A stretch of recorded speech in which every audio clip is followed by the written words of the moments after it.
I am Bitcoin, I'm not nervous. I'm the tech that changes what society is. I am money, I create freedom, and I'm limited, so I know what my worth is. I don't ask how high the fee is. I don't open, verifiable blockchain. Hashes and transactions I find in my process. I verify what I'm handed, I trust what's commanded. But under the surface, I feel berserk like a keyboard warrior that's suddenly wordless. Under the surface, was Satoshi ever like, yo, I don't wanna fight big banks. Under the surface, I'm pretty sure I'm worthless if I can be of service. A bug or a hack, a line in the stack that breaks the camel's back. What breaks the camel's back? It's both of the fees that'll never stop. Whoa. Users that'll leave till we just go bump. Whoa. Give it to BCH, their blocks got bigger, and all we got was the stamp taker. Who am I if I can't scale with the bull? If I fall to payments that are slow, and they just won't go. Whoa. Fees that'll grow till it's ready to blow. Whoa. Give it to Satoshi, blockchain is stronger. See the users throw away the dollar. Who am I if I can't verify it at all? If I falter under the surface, I hide my nerves and it worsens. I worry a central chain will hurt us. Under the surface, the miners will leave. They need fees, lighting will kill this. Under the surface, I think about the white paper. Can we somehow preserve it? Line up Maxis, yo, electronic gold blows. Who can try to stop it tumbling, but on it goes. But wait, if I could scale to support the whole world's transactions, would that free some room up for more developmentation or simple uses? Instead we measure this growing blockchain. Keeps growing, keep going, 'cause all we see is rising of the fees that'll never stop. Whoa. Users that'll leave till we just go pop. Whoa. BCH is bit the original purpose. See why it can sustain all the miners' income. Watch as Satoshi's design bends but never breaks. No mistakes, just fees that are low and sustainable. Whoa. Blocks that can grow 'cause we're ready to go. Whoa. Come to Bitcoin Cash and never wonder when Blockstream's gonna pull you under. What's the point if not world currency? Low fees, big blocks, no mistakes, no pressure.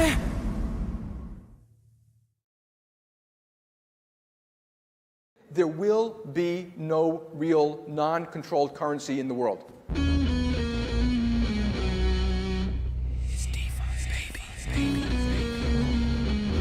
We're coming for you, banks. Listening to different podcasts, like in a whole different reality, which they think completely different things about Bitcoin. They have got my money in their banking system. I should be able to access it, right? Appler is live. There's a good number of fucking, like, pretty smart Bcashers.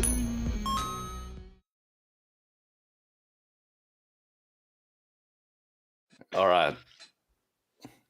Hello and welcome back to the Bitcoin Cash podcast, following Bitcoin Cash on its rise to global reserve currency. This is episode number 147, BCHata and Endless Inflation, featuring Alex and Petya. Today is Sunday, the 6th of April, 2025. I'm your host, Jeremy. Jet is doing the producing, same as always. Quick check on the price. We're a bit wrecked this week, $294.58 USD.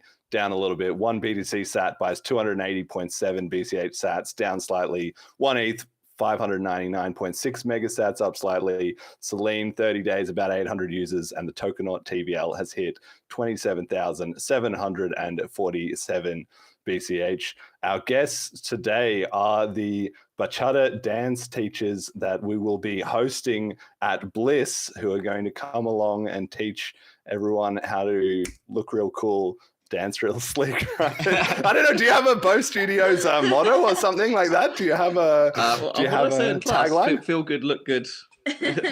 Oh, it sounds better good, every good, day. Look good. Yeah. Okay, all right. Well, can workshop that. Anyway, it's Alex and Petya. Alex, how'd you get into Bitcoin? Well, I mean, it's how do I get into it? I think the properly getting into it was someone that used to come to my BCHata class was going, have you heard about Bitcoin Cash? It's nice and easy. Download this wallet. I'll send it to you. That's right. Selene wallet, the very early version. Yeah. Yeah. But I think like originally when I heard about it was probably back in 2013. I was working in Curry's, obviously with a lot of like techies. So I had a few people that were sort of into it. One guy that was a bit more into sort of like the trading side, like buying in different coins, watching them get pumped up and seeing if he can make a quick buck. And he was like, oh yeah, look at this. Like I've made £1,000, yada, on this, that, and the other. It was like, oh, maybe I'll send you some coins so you can have a go at it. It's got to be Bitcoin, and then you transfer it into these other coins. And I was like, yeah, of course, I'll get round to it. And I think at the time, Bitcoin was around about like 40 to 100 quid. And he's like, I'll send you 4. And I was like, yeah, I'll get round to it. I'll let you know when my wallet's made. And then just never did it. And then like next time I hear about it, Bitcoin, whenever it was, like in the sort of like tens of thousands, and I was like, yeah, I cocked up there a little bit, even though I just sat on it. But that's like the very, very first time I heard about it. And then I think like always sort of kept up to it like a little bit. But I think until sort of I had a proper conversation with you, and I think we were away somewhere at a festival. We were in Malta. Yeah, I think we were in Malta. Yeah.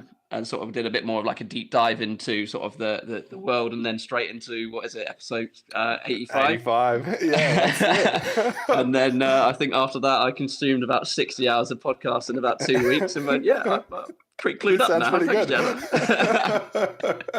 Well, that's the thing, because I remember when we were in Malta, and I have to sort of pick my moment to really get people onto the BCH train, because I've learned from experience, it doesn't work that well if you come home with like, hi, I'm the Bitcoin guy. Like people are like, not this. We've heard this 1,000 times. We're about to be pitched this like Ponzi scheme, or over the many, many years that I've been doing this, you really need to find the right moment for it. And so we were having dinner. It was you, me, Sam, and Andrea, I think, was there as well. And we were just talking, and then it somehow like maybe came up a little bit, and then I just like worked it in there a little bit. And I got to give you credit. You were very open-minded to it immediately, because you said, oh, listen, I heard about Bitcoin back in the day. I'm not going to miss it a second time. Like you were, you had already had your mind open, something like Andrea, she was a bit more like, oh, well, I don't know about this, whatever. And then Sam kind of stayed quiet about it. I don't know that he had. I wonder how's he thought about it. Yeah, exactly. He was busy drinking, but it was so cool, right? And then once I knew you were a bit interested, we tried it out a little bit. I paid you for a few of those BCHata classes, which I absolutely love doing. And of course, there'll be more of that at Bliss. And it's just really proving the concept that, to me, I found that really locks it in for people, because they hear so much about cryptocurrency. I mean, it's literally called cryptocurrency, but very few people actually make the effort to use it as a currency. And once you do, that connects with people a lot more strongly, and they then they see that you're serious, right? And you're not just trying to shill them something to make a quick buck. So yeah, I think that was really cool. And now it's come to this as part of my long-term plan to get the whole BCH community dancing BCHata, because I love it so much. All right, so that's a brief intro to your story. Petya, what about you? How do you get into Bitcoin? Oh, it's funny you mentioned your origin story, because I've never told him that. But I actually, the first time I heard about it was at this international project I was doing abroad, and there was a guy who had like a Bitcoin wallet. I was like, oh, this new. That was 2014, 2015. You're an OG. Days, all I right. guess. Yeah. It was like, there's this wallet, like, download the app and I'll send you some Bitcoin. And I actually did download it. And actually, I think he sent me like 1 Bitcoin or something at that time. But then I changed phones, I never really kind of picked up on it. And then I think when the bubble was happening around 2020, like everyone's talking about Bitcoin. I had a friend who was actually kind of practicing with like bachata training, and he kind of got really into cryptocurrencies. So I was like, you know what? I personally don't have the time to do the research and like know what I'm doing. But because he was investing all that time, I said, how about I give you some money to invest on my behalf? But I think at that time, what he was interested in is sort of growing those small currencies with the hope that one day they'll be very valuable, and then you can make a profit on that. So I lost a little bit of money. Just a learning experience. Price you pay, you know. No, as they say, you don't invest more than I know you Than you told can me afford to you're lose. saying Yeah. more than you can afford to lose, and then more than you understand. So I know you're saying now. But it's just one of those that I was like, you know what, I'm happy I did it because it was an astronomical amount, but it was a way for me to kind of get into it. And then 4 years later I met this guy and he was like, there's this really cool podcast about Bitcoin Cash, and I was like, Bitcoin Cash, what is that? And then similar story, podcast 85. He sent me a video of you sitting on the couch, like on the I was big doing my screen, homework. watching. Yeah, that's amazing. Now, that's disclaimer, I haven't finished my homework. I have a good excuse. I've been teaching all weekend at the festival. Yes. And even better excuse is we have amazing sun in the UK, which never happens. Yes, got to make the most of it. But no, it's been interesting to kind of hear more about it and kind of see how much the community has grown, and everything that you've said. It's very interesting. So I look forward to learning more. Yes, and then you're both coming to teach at Bliss, so we'll talk about that in a second. But first, we've got to convince everyone why they should come to Bliss. Not for the Bitcoin, never mind about that, but for the BCHata, which is the number one main thing that we're going to be doing there. Only partially joking. So just for some background for the listeners to this show, they know that I've mentioned before on the show, I've been into dancing and all that kind of stuff, right? But they don't, I guess I've never really elaborated on it. Basically, I've always loved dancing. And then after the pandemic was kind of more wrapping up at the little sort of 2022 timeframe, I thought, let me do something social to meet some new people. I was in Bournemouth and I didn't really know too many people. So I went out, I got into a local salsa class and I really, really enjoyed it. And then once you're doing salsa, what happens is you discover this whole new world kind of opens up to you. And then you make some friends there, and then you get referred from one thing to another. And it was about probably a year after that, I think it was probably early 2023, that one guy said to me, you should try BCHata. There's this guy, Alex, he's teaching classes at, what's the name of that pub? I forget, the one on the Christchurch Road. It's shut down now. Revs. Was it Barso? No, it was Revs. Yeah, and so I was like, okay, I'll head over there. I took one class. And I'd been very intimidated before that. For people who don't know, if you go out dancing, like they'll often do a mix of different songs and styles. So when you start, you can only know one style and they play another style and you kind of have to sit down and be like, okay, I'm a bit out of my depth. Yeah, exactly. And I wasn't very in vogue with BCHata. But anyway, I went along and Alex, sold me on it pretty much instantly. And then Never look back to salsa since then. No, that's right. I was trying to tell my teacher today. He converted you to the dark side. Absolutely. I'm all in and I absolutely love it. So that's my story with BCHata, just briefly. Petya, what's your story? How did you get into dancing? How did you get into BCHata? Oh gosh. For me, it was actually witnessing the magic of social dancing. I mean, all the benefits came in later on, but for me, I was at the entrepreneurship and sports project back in uni in Turkey. And we had like different people teaching different sports and styles and a little bit of dancing, a little bit of everything really. And one of the social nights, there was this guy who just grabbed the girl and then they did a little bit of salsa. And I was like, what is this show? Did you guys choreograph and practice this? Like, it was amazing. Like my mind was blown. I loved it. And then when they said, no, this is social dancing. What is social dancing? I've never heard of this term before. I never knew that this thing existed. In my head, dancing was always this beautifully choreographed kind of show, more like a show kind of experience. I never thought that you can just grab a stranger and have a shared experience together. So yeah, I got interested in that. Signed up for a course. It was salsa as well. The gateway drug. Unfortunate, but That's we all so start we there. say. Yeah. So we all start, I guess. But I feel like that's changed a little bit. Actually, a bit of a disclaimer. I feel like some people actually get into bachata nowadays because bachata has become a lot more popular. But I think back in the days when I started 2016, bachata was this kind of other thing that salsa people did a little bit on the side. So it wasn't as popular. So yeah, I was a full-on salsera for a whole year. Like that was my jam. And then I actually moved to London, and this is where I saw the different substyles of bachata. So if you think of bachata as an umbrella term, now you have different substyles which are a lot more diverse. And this is where I kind of like felt more at home. I felt more connected to the music and the different styles. So yeah, so I never looked back after a year of salsa, Amazing. switched to bachata. That's it. And Alex, I actually don't know. I've heard you talk a little bit about this, but I don't know in detail. Hit me with the full story. How did you get into bachata? Yeah, so I think mine was like I came in late. I was not an early bloomer when it came to dancing, so I didn't start dancing till after COVID. Then obviously the only way you can get to bachata is I started with a 6-week salsa course.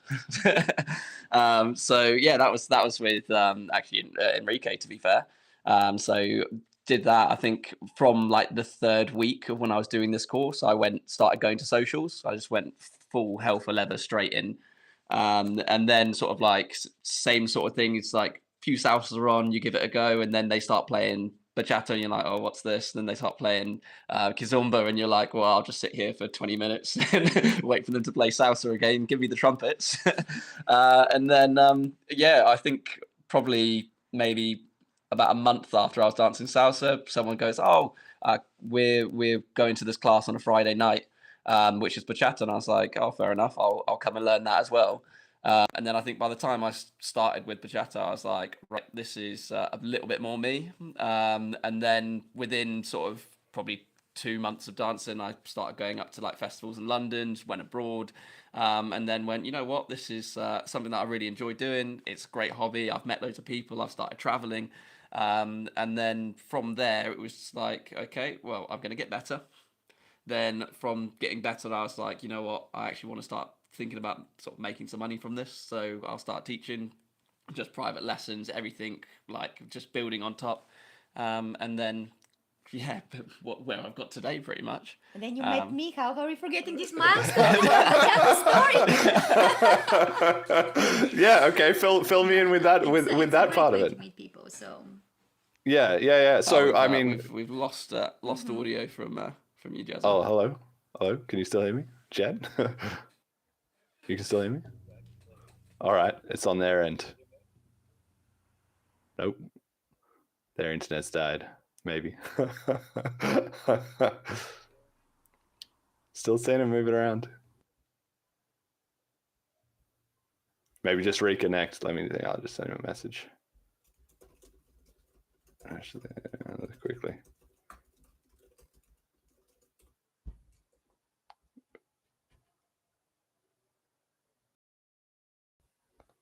All right. There we go. We're back. Okay, we're back. All right. Yeah. Excellent. But in all seriousness, tell me the story then. How did you two meet? That's also a part that I don't know. That was after I was off the scene. Fill me in here. How did we meet? So actually, the first time we met was Brighton. I don't remember it. So first time we actually met was Brighton. She was teaching with someone at a festival. And the guy she was teaching with was like, oh, do you mind recording the demo? So I was like, yeah, no worries at all. So I took the phone, recorded the demo dance, and then sort of like got back. Then first time we actually met was actually when I came back from Stockholm. So do you remember I was teaching in London Yes. when I got back? So that's the first time we actually danced together. Then sort of exchanged. I think we followed each other just after that. Yeah, I think so. That was the first time, like I met you and then I saw you obviously late. Actually, it was funny just to kind of track back, but I was watching some videos on my phone and then I like went to that video. It's like, oh, I recorded that. I was like, no, you weren't there. And then we went and we found the video of him actually recording. So for me, that was like, for me that was super funny. I didn't know that he was there. So, but then yeah, we kind of followed each other on Instagram, and then from there. Yeah, I think from there, obviously with the studios opening, we started like putting a lineup of people that we wanted down at the studios. So obviously Petya is the musicality queen of the UK, so we wanted her coming down to teach some musicality classes. Then sort of like from there had a really good chat. We sort of recorded a video together to, obviously that's what dancers do, and then we put that out, and then yeah, after all the business chats were done, she just slid into my DMs and was like, "Hey, how are you doing?" How are you doing?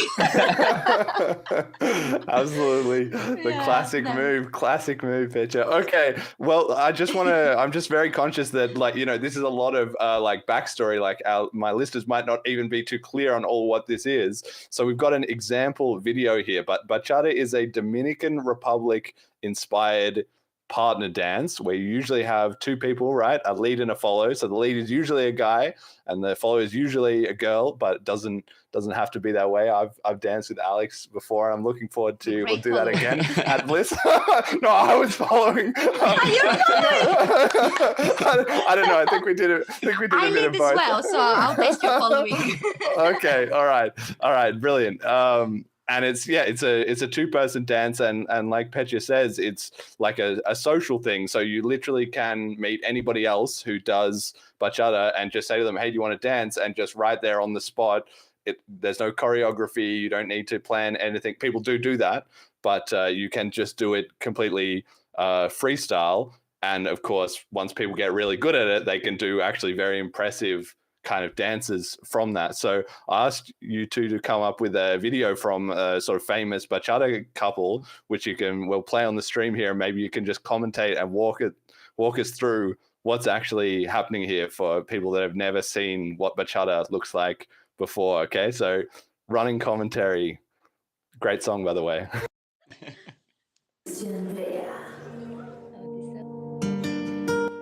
don't know, I'll tell you about the video. So it kind of starts off slow, right? The idea is to build connection, because you don't want to just grab someone and just like start swinging. Then you just want to build a connection. This is also not what you're thrown into as a beginner. It is not come here, hug, let's do waves. And, so you've got this. There is some distance. So this is sort of the start of like the style that we'll dance, which is central bachata. So you've got Dominican bachata, which is like your original foundation, and then coming from there you go into your moderna, which is a bit more open hold, and then into your central. So like as they're breaking open now, this is back into a bit more moderna. This is where everyone starts, and then you sort of find your derivative from there on what you prefer, which is usually central. Yes. And so the music has a very distinctive style, right? Once you learn to hear it, you sort of hear it everywhere. But I remember the first time I heard it, I was like, I'd never heard this kind of music, or I didn't even know how to distinguish it from salsa or something. But once you hear that like beat, you know it's instantly a bachata song, right? So on the music, there is a particular instrument in bachata called the gira, which is quite unique. You don't have that instrument and that sound anywhere else. So once you obviously train your ear a little bit, that's something that when I do my musicality classes, we kind of break down the instruments, and that gives you like a tool set to kind of be able to distinguish and then be able to dance and know where you are. Is it salsa, is it bachata, is it kizomba, by understanding the structure and the instruments behind it. Yeah, so when we're watching like this video, for instance, there's been some controversy, I know, with some of the more famous bachata people in terms of if they're choreographing or scripting their dances. But in theory, and usually most of the time, this will just be off the cuff. And of course, for people that dance together a lot, they can build up a bit of a rhythm and they maybe know, the style of each other and stuff like that. But if you go to a bachata festival, people just dance together like this without any prep, and I think it's very visually impressive. Like that's something I've noticed if you dance with people like in the park or on the street or something like that, the amount of people that just stop and just watch are instantly like they're transfixed by it. Humans are very visual in that way, you know. I don't know if you guys have a comment on that, but that's one of the things that strikes me the most about it, really. Yeah, I think like especially when it comes to social dancing, I've had the experience, and probably Jezza, you've had the experience as well. It's the first time you see it, you might be looking at like a beginner or a high improver, and you're like, you're a professional. This is like insane. Like you're just turning her, and it's like only when you start doing it, you're like, oh, there is so much that is now possible, especially with like all the new concepts and the training that people are doing in dance, that there is so much possible what you can do just through connection, and just developing those techniques through like combining dances now with like Bachata and Brazilian Zouk. You've got different concepts from like loads of different styles, West Coast swing, all coming in to create this just sea of like inspiration when it comes down to dance. I was gonna say, like, I always compare it with like learning a new language. So obviously when you're a beginner, just a few words in Spanish might sound very impressive to you, but like the more you learn, the more you develop, you understand that by learning leading and following techniques, like the sky's the limit. And this is what we want to actually bring to Bliss as well, and just give people some leading and following techniques, so then they can straight away jump in and start dancing with each other. And if they're more interested, there's like so much they can build up, and they can take it to a level up, you know, that they want to. They can just do it for fun, or they can, you know, start training but it's just such a fun thing to do, and such a great way to connect with people from all ages, backgrounds. You know, you have different religious views, different political views, but when you dance together, none of that matters, because it's just non-verbal communication and connection. Yeah, that's very true. Actually, that's something I think about a lot as well too. It is also like a language in the sense that you kind of carry it with you everywhere, you know. So once you have that skill, it's something almost very unique, not totally specific to dancing, but in general, is that you don't need to carry it. You don't need any equipment really or anything. You literally just need a little bit of space. You don't even need music, technically speaking. I mean, you know, but it's even in the modern world, it's so easy to do anyway. Anybody has a phone, they can play a song, and you can dance with somebody right there. So once you have this as a little bit of a skill, if you're out and about, you meet people and somebody says, oh, I'm into dancing. They say, hey, let's just dance. And people are always very friendly. Yeah. You should see like when flights are delayed and people are like, oh, what do I do at the airport for like 4 hours? There's literally groups for like stranded dancers at airports. So then you just texting, so you just texting that group, anyone and then you find anyone, you know, Geneva airport or whatever. And then if someone's waiting there, you just meet up and dance. And that's just like complete strangers that you may never seen before, never seen again in your life, but you just have that connection and shared experience together through the language of dance. Yeah, that's amazing. Well, I've got to get in some of those groups. I've seen people doing the videos like if they were traveling together, but I've never heard of this. Like, oh, let's just meet up and That's the beauty of the do social aspect of it, isn't it? It's just anywhere, anytime, anyone. Yeah, and I think it's something also that I really want to, you know, put out there on the show, because this is where it's similar to BCH in a way. It's this whole like global movement or culture or community, however you want to put it, which if you don't know that it's there, you kind of don't have access to it. But once you have a little bit of access to it, once you know about it, then you suddenly discover that it's like everywhere. It's literally all over the world. I have listeners, the, you know, map of my listeners is spread out all around the world. And they could probably, you know, in almost any city, could look up in their local city or their local town, or maybe, you know, a nearby city. There will almost for sure be bachata lessons and classes, or if not, there'll be salsa, or there'll be some kind of dancing studio or something. And if they go along, then that will just become something that they will have anywhere else you go in the world. If you're traveling for fun, or you're traveling to dance, or for whatever reason, you know, it's the same with Bitcoin, right? Once you know that community and you dive into it a little bit, suddenly you find it everywhere when you didn't know before to look for it. Tell me a little bit about that aspect. Yeah. I was just gonna jump on something you said. The network is there. So you have so many people that have WhatsApp groups and like global groups. So whenever I see so many messages, oh, is there any dancing in Frankfurt tonight? And then people would just like connect you with the organizer. So even if you can't find information, there's a network of people that just are able to share information, and then you can dance literally anywhere, anytime. So it's truly global, as you said. Yeah, and so people then, once they get into it, like Alex, you said when you got into it, you just started traveling with it pretty quickly, but you don't have to do that. It's really very approachable to just, because some people might be more introverted or they haven't done anything like this before, right? It's actually not that intimidating, hopefully, or hopefully we can help explain, to just go along to a class and then within 5 minutes you'll already be dancing, right? How does that go down for somebody on their first time trying bachata? Yeah, I think like when you're coming to class for the first time, it's always that little bit daunting. So like going somewhere new, like you need to know where the venue is, but you sort of walk inside, and when it comes to like, it's because it's such a community of people that want the community to grow.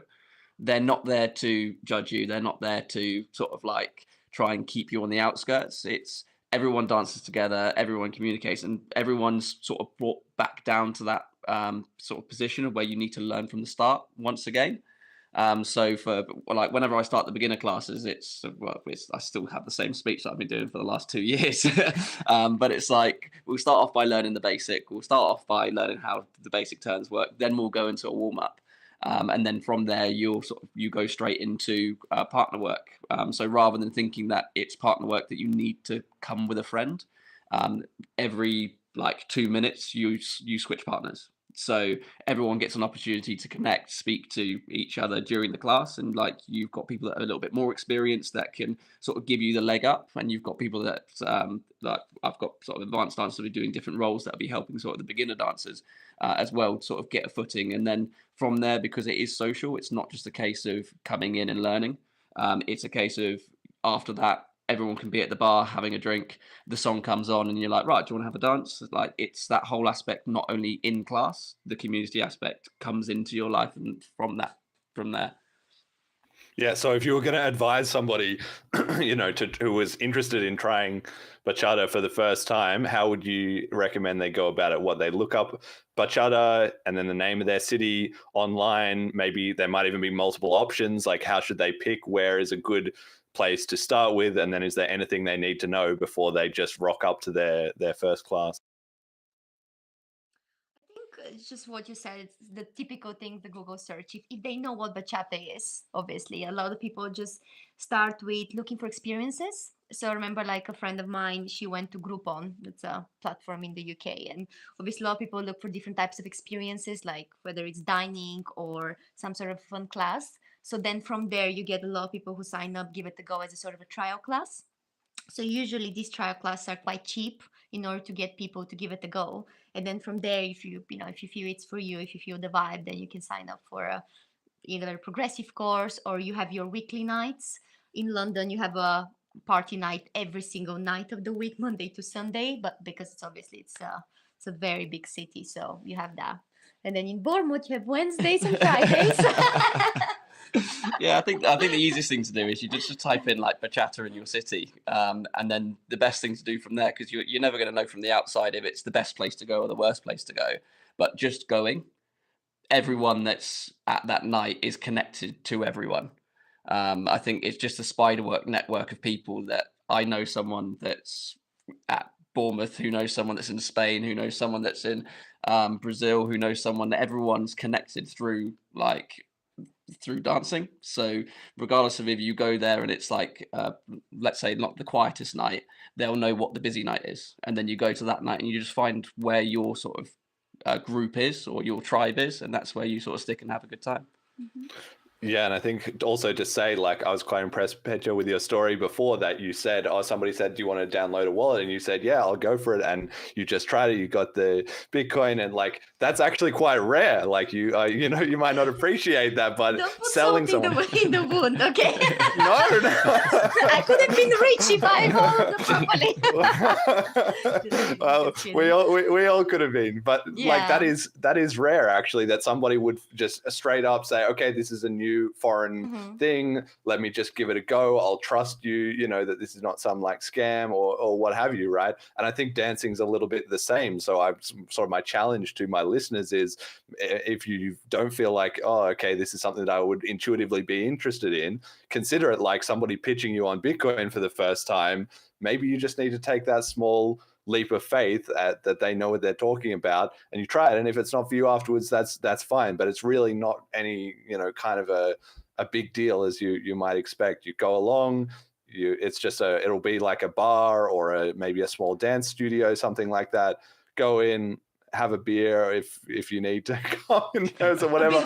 A bit about corporate courage. Yeah, a bit of liquid confidence. And like Alex said, I think as well too, it really is very non-judgmental. Like, I think because people see it as being like a performance thing that you go and do, like, oh, won't everybody be watching me? Well, it's like anything. When you're there for the first time, firstly, everyone is going to be really friendly because they want you to enjoy it and be part of it. And then secondly, also, everybody has been there before too. Everybody has been there for their first class and knows that the world's best dancers, started just with their first class. So I would highly, like, it would be almost unthinkable that you would feel judged or pressured or anything like that, right? I mean, what's your hit rate, do you say, Alex, of people who come in for the first time and then come back and say they've had a great time? It would be pretty high, right? It would be a lot of people. I've got to say, like, when it comes to bachata, especially social dancing, it's about the experience, not about being professional. So everyone that comes is coming there to have a good time, not to be on a stage. So like the return rate and the hit rate of people just having a great time doing it, I'd like to say, because of my teaching style, was 100%. maybe it's It is. Excellent teacher. But maybe it's like, I'll probably say for some people it's just not for them. But without trying it, you don't know. But I'd probably say 90% of people are going to either come back or at least go away with one, a little bit of knowledge on how to dance the basics, and two, they can take that anywhere. Yeah, it's truly amazing. Yeah. I was just gonna add that what we see in the videos here obviously could look quite intimidating to some. Was never like, that could never be me, right? But like, you'll be surprised that when we go to the, through the foundations, we always make it fun, we always make it accessible. So we've never had someone leave the class and was like, that was terrible. Like, everyone has a good time. It's more social than dance. We have the term social dance, but it's a lot more social. And then how much dancey you make it, that's up to you. But the key thing I think that we want to kind of portray is that this is to connect to people, and especially in this digital world where everything is just phones and screens, it's just really nice to have an experience where you can actually connect with people and have that social aspect in a healthy way, in a way that you're moving, you're enjoying the music, and it's just a way to bring people together. Yeah, and like you say, I mean, I think that's something I've noticed a lot, is that today in the modern world, it's very rare to be in a room with more than 10 people, but even up to like hundreds of people, and not have people looking at their phones. That's something I've been blown away by, is at dance studios or at dance festivals, even with hundreds of people who are all, even the people who are not currently dancing, if they're standing at the side or whatever, people just chat. They're not like staring at their phone. And if they want to do that, they will like literally go outside or something, because it feels like you're disrupting the vibe of people actually being able to be social in a person-to-person kind of space like that. And that's something that we're really missing in the modern world, I think. So even just for that aspect alone, it's a very, very unique kind of thing, right? So you've got you've got the studio. So people would start at like a studio, and then just explain a little bit to me more about how it then escalates up, right? So I've been to a couple of dance festivals, but it's really quite an experience. I think maybe one of you can give me the breakdown of what is it like? There you go. Yes, yeah. So you start local. That's always like, you find your local class, and then you'll always have people from there where it's like, okay, the next town over is doing a larger event. So I mean, your average class is maybe between sort of 20 to 50 people on the evening. Then you're sort of like, your more regional events could be like 100 people. So you'll have people travel from like anywhere up to 2 hours all to go dance at the same venue.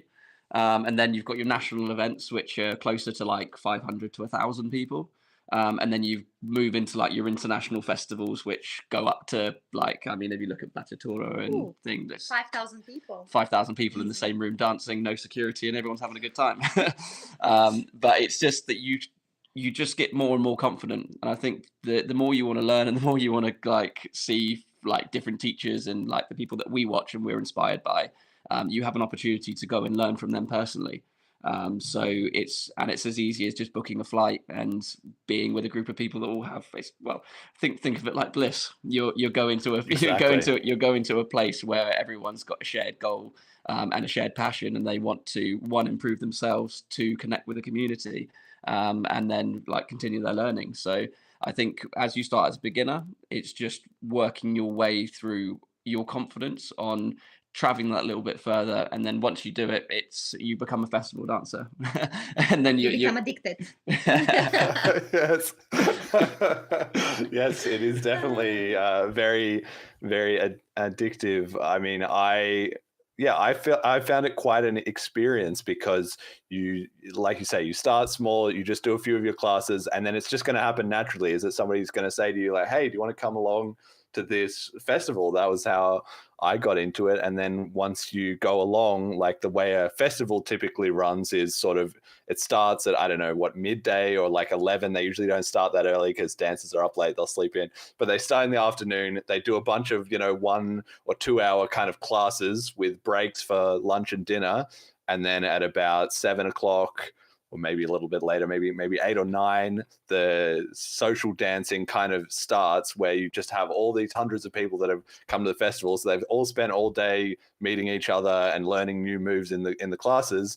And then it just goes from 9 o'clock until like 6 a.m. the next morning or something, in one big room. Like it could be like a gym or like a hotel ballroom or something like that. You have a DJ playing the bachata music mega loud, so it sounds really good because music sounds better when it's loud for some reason.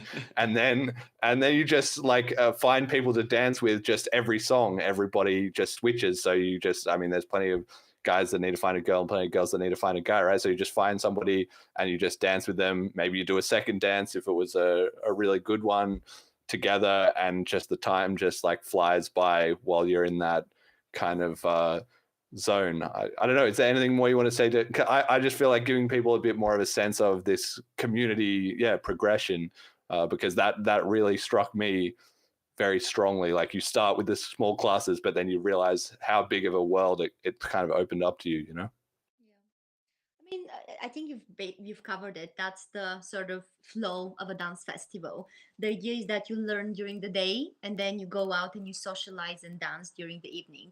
And then a lot of dancers would sort of group up a little bit and have these like sort of mini parties, when it's all about the social aspect and having fun and meeting people from all around the world and really connecting. As you said, it's the opposite of a digital experience. It's a very holistic, impersonal experience, and people get to a certain point where we talk about festival high, because you're so stimulated, because you're learning all day, like you're seeing different styles, different teachers, you're dancing all night, like you come out of a festival it's like full of good emotions, and it just charges you up for the whole week.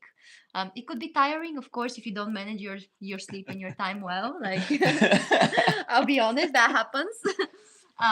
But if you kind of take it in a way that if you balance it out, then you can come out on oh my god, that was amazing, and I feel so energized, and I am excited, like I feel alive.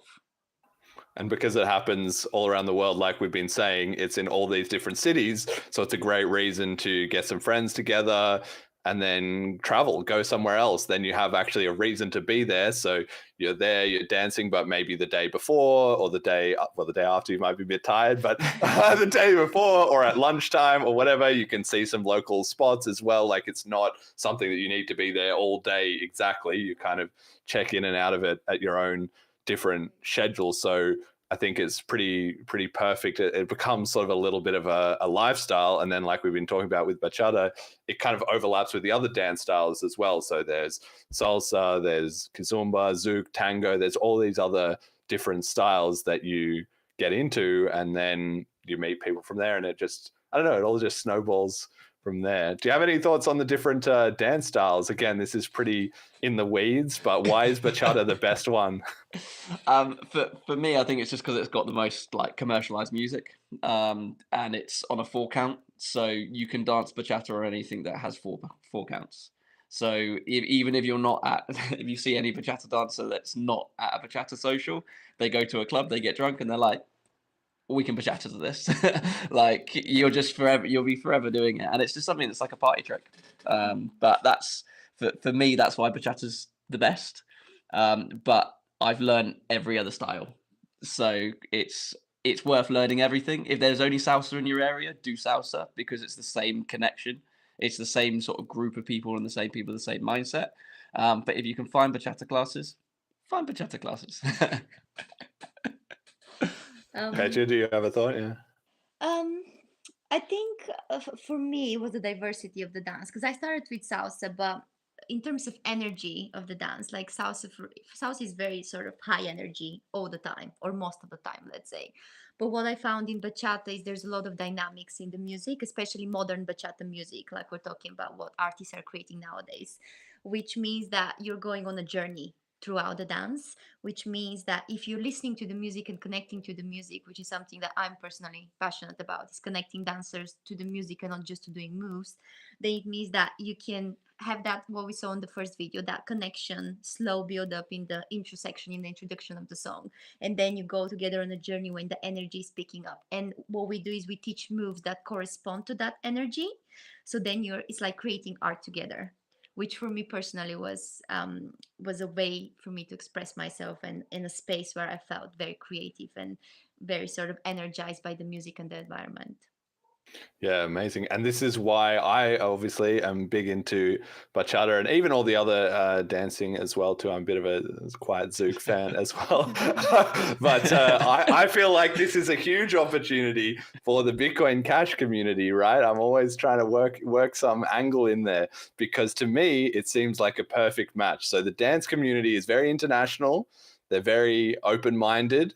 They're very creative. And they also do loads of traveling and lots of events. So they know the problems that people have with doing payments between different countries, artists getting paid, or that you meet people in different locations and then they buy you a beer and you want to pay them back, or they bought you a ticket, on a combo deal, or like that kind of thing happens a lot. So I can see that they would benefit a lot from having access to the kind of Bitcoin Cash tools and currency, as a community. But it also works the other way, which is the Bitcoin Cash community could benefit a lot from building a sort of association with the dance community, in my mind, because it's the same in terms of being very international and very open-minded. But what it needs is more people who are promoting it, who are visually good with Instagram posters and like dancing. You've got the merch you were showing off before, right? There's a lot of kind of creative energy in that, where the BCH community, as it is at the moment, because it's still quite small, is quite technical, right? So I think that's a really strong combination that we can hopefully mix together. And that's why I've got bachata happening at Bliss, because I'm hoping, again, it will just be small to start, but I'm hoping we can create a small link there and then grow it as time goes on. So I don't know if either of you have thoughts about that. Alex, from your observation of the BCH community, can you see this being good combo here, or am I raving mad? Nah, I definitely don't think you're raving mad. So I think dancing's for everyone. But I think if especially if you're looking at sort of a smaller community of people that want to connect over something, and if it's connecting in a place, just like Bliss, then bringing people together to do something a little bit more physically active would be great. But I think from like the dancing community, there's so many people with open minds that want to have conversations. And like, for example, when we're talking about traveling at festivals, the amount of times, the same way that you hooked me in, we went for dinner and it was like, I stuck it on my card, and then you're like, I'll just pep you and BCH. And I'm like, oh, well, let's use my wallet again. Like, I was pretty excited for it. So you've got all these scenarios where like it will work really well with dancers, because dancers want to find the easiest way to sort of get on with people.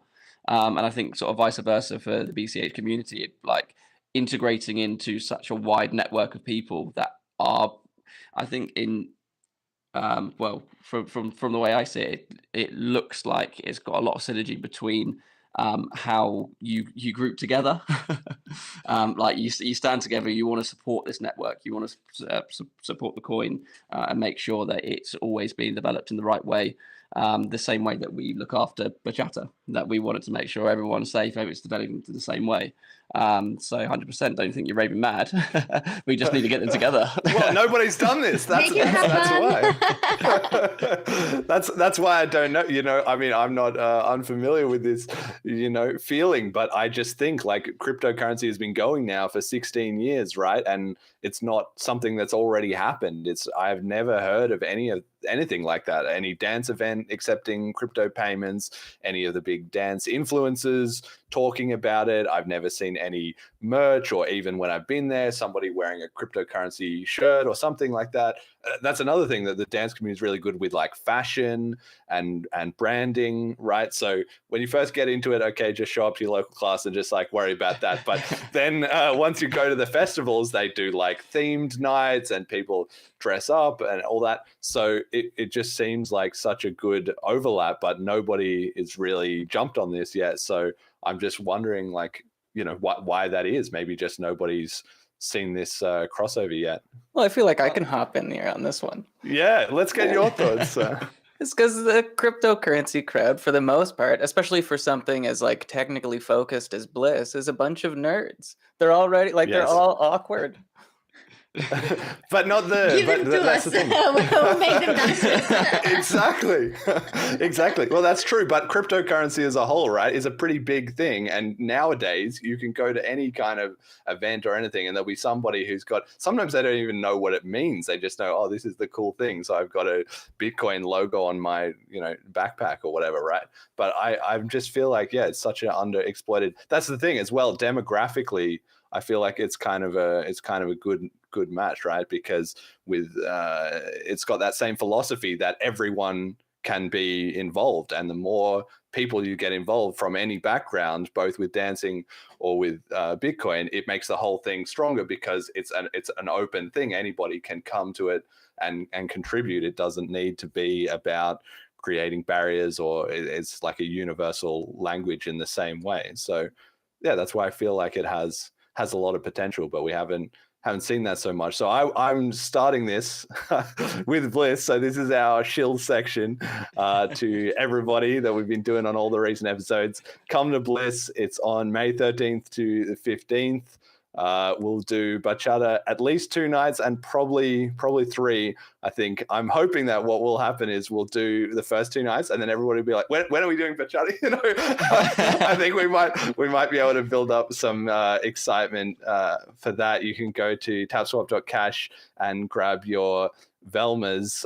So just to give us some color on that, then Alex, maybe you can walk us through like what would a typical lesson. You already sort of mentioned it before, but for people who are going to be at Bliss, what can they kind of expect?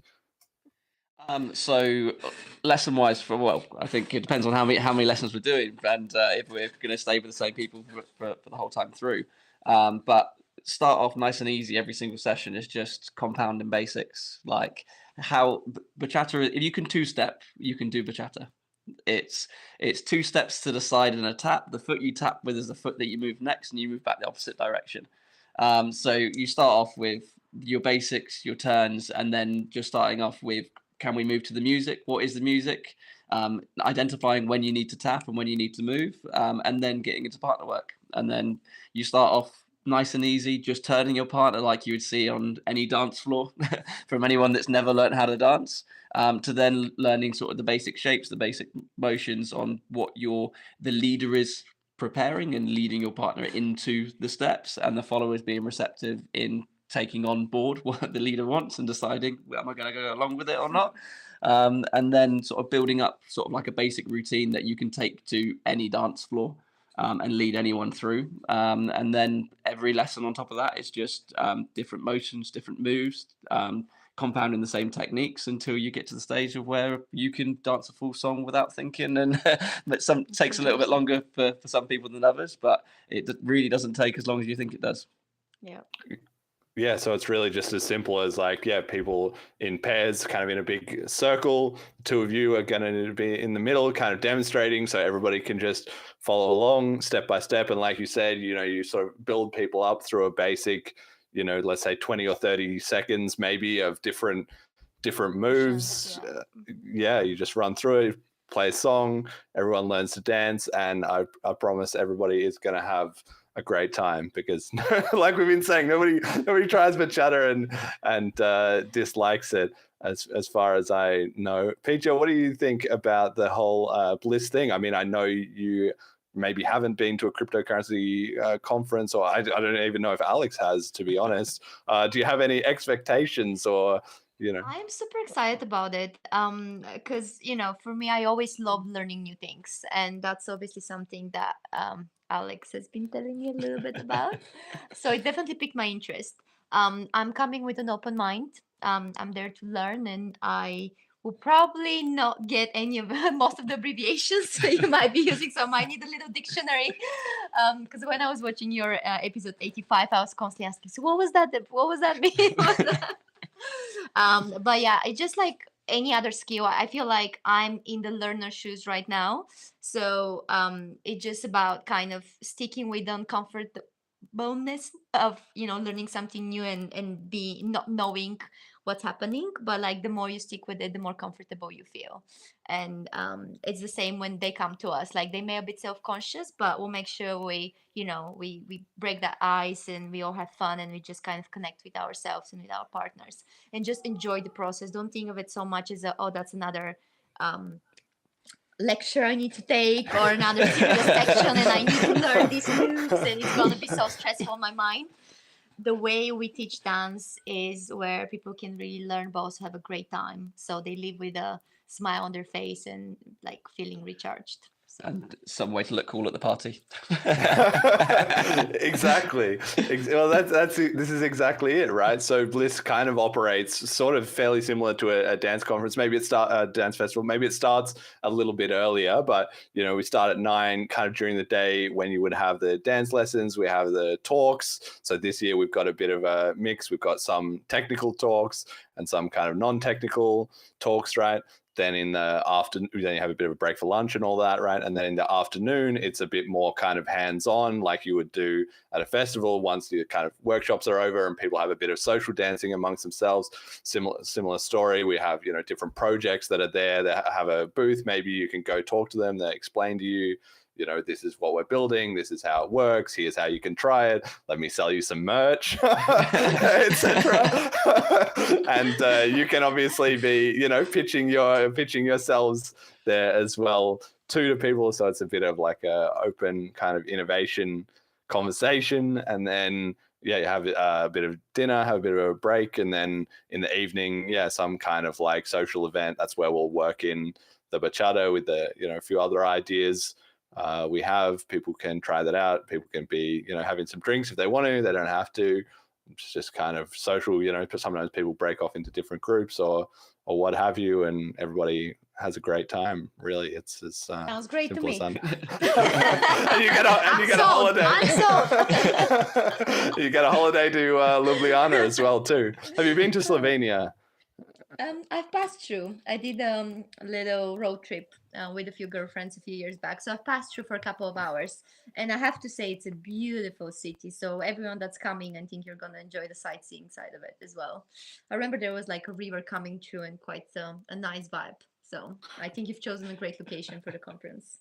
Yes. Well, part of the reason that we chose it is because actually a lot of those restaurants and stuff, they accept BCH because the merchant terminal provider there, they have added a BCH integration. So you can actually go to loads of the restaurants and stuff, and they just have a little button there for Bitcoin. So you just ask, say, paying Bitcoin, and bam, you're eating your dinner or your lunch in BCH as well too, which is really cool because the whole point is we want people to actually pay for their flights in BCH, come there while you're at the event, you pay for the hotel in BCH, you pay for your beers, pay for your Bliss class, BCHata dance class, whatever it is. Exactly. Everything just in BCH, and it gives people a little window into like what the kind of future that we're trying to create is, where you would have the whole world operating like that. And honestly, you know, everybody uses money every day, right? It doesn't need to be a big, it's the same as dance. Like everybody's walking around, everybody can dance every single day. Everyone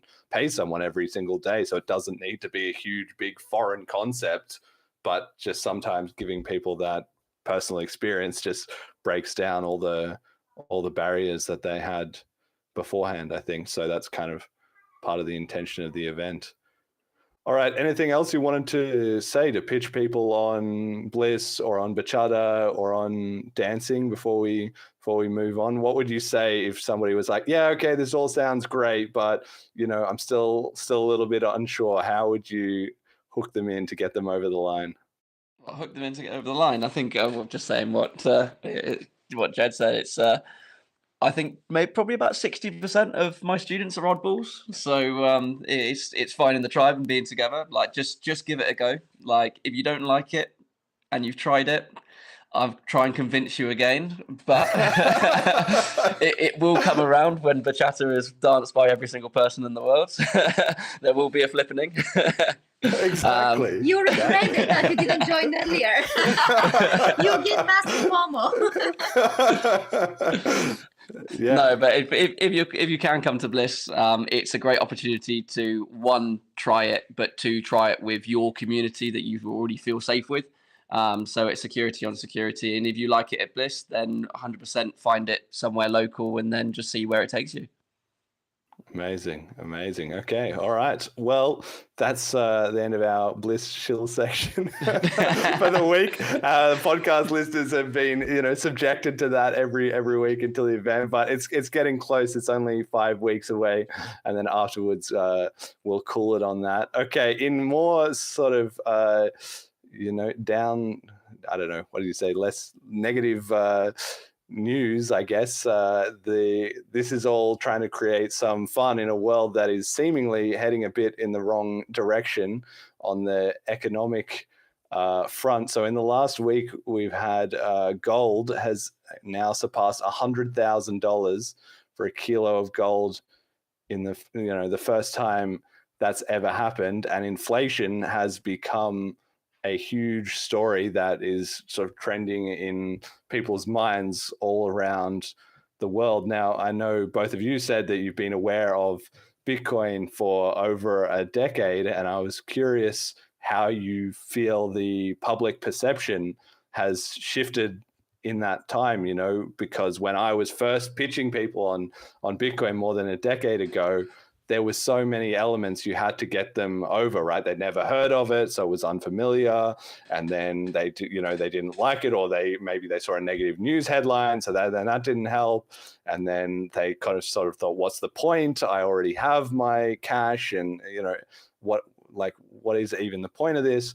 But as time has gone on, inflation has now become a real reality to people, where they used to think, okay, prices go up a little bit, that's just kind of like the weather or something, it just happens. I think especially for people under the age of 40 now are very, very aware of how their purchasing power is being eroded, because you're trying to get into, you know, your career, you're trying to build up some savings or whatever, and the stats are just insane on how people under like 40 have the lowest percentage share of wealth that you know, of any of the past generations. Basically, it's harder than ever to get started and find a niche, whether that's because we're in a more globalized world now, or because there's just endless money printing of fiat currency is destroying people's savings, and it's, you know, you can't necessarily protect it with assets. So I feel like, and obviously we follow it continuously on this show, you know, Bitcoin has now been accepted into the mainstream as something that's not going away and something that's there. But at the same time, it hasn't hit a tipping point of everybody FOMOing into it, right? But I'm just curious what your perspective has been on following it, maybe among your friends and family as well as your own journey, right? Yeah, I think when you look at it from sort of like the outside perspective, if you're not inside the community, you hear Bitcoin and the first thing you think is like, oh, get rich quick. Like, I think a lot of the general public don't look at it from a sense of that it's a system, for peer-to-peer transactions, and it's an investment. So if it's something that you're just going to buy and sit on, then it's like having a commodity rather than. So I mean, you can look at something. So you look at it like gold. Like if someone's just going to sit and wait for the price of gold to go up, yeah, you're going to make more. You're going to make money out of it. But is it what you're trying to sort of steer away from, which is your, like as you say, like fiat, just printing money on money on money, which is just going to forever put what you've got in your bank down.